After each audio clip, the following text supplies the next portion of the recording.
Alain, propos d'un Normand. Isolement des riches.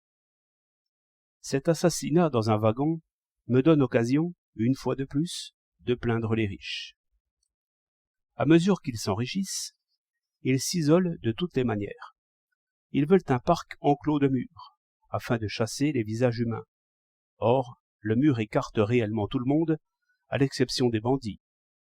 C'est le mur qui protège les bandits, qui éloigne ses amis, rapproche ses ennemis.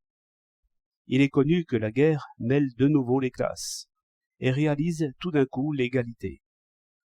Cette guerre contre les bandits, qui est la seule guerre raisonnable, peut produire les mêmes effets. Le jour où les riches auront bien réfléchi là-dessus, quand ils auront mesuré la puissance des murs, la fidélité des serviteurs, la vigilance de la police, je crois assez qu'ils voyageront en 3e classe et qu'ils voudront entendre leurs voisins à travers les murs.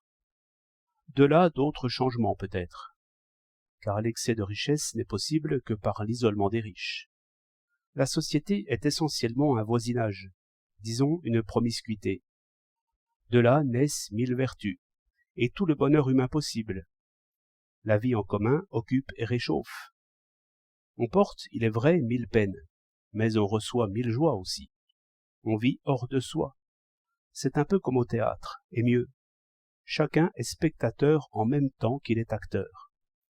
Comme il est impossible que la même humeur se développe chez tous, chacun, à un moment ou à l'autre, sans même y penser, guérit un peu son voisin. Ainsi se réalise un esprit humain, un cœur humain, un sens commun, pour tout dire, qui fait comme une atmosphère où l'on respire mieux. Edgar Poe a décrit l'homme des foules, celui qui a peur dès qu'il est seul, et qui est attiré par les groupes humains comme la limaille par l'aimant. Ce qui fait la beauté de ce conte, c'est que nous sommes tous ainsi. Il y a une résignation et une joie chez les pauvres gens, dont les riches devraient bien rechercher la cause. Il y a un isolement essentiel des riches. C'est en vain qu'ils forment des réunions bruyantes, rien n'y fait. Ils se repoussent comme des corps qui seraient électrisés de la même manière. S'ils ont un grand château, l'homme et la femme se repoussent. Dans les réunions mondaines, l'homme et la femme se repoussent. Les enfants sont repoussés le plus loin possible, vers l'office et la cuisine. C'est un effet inévitable de la liberté. C'est la rançon de la puissance. Celui qui est isolé retombe sur lui-même. Il s'attriste. Parce qu'il est triste, il est prompt à haïr. Il repousse par la puissance de l'ennui ceux qui le guériraient de l'ennui. Cela est sans remède.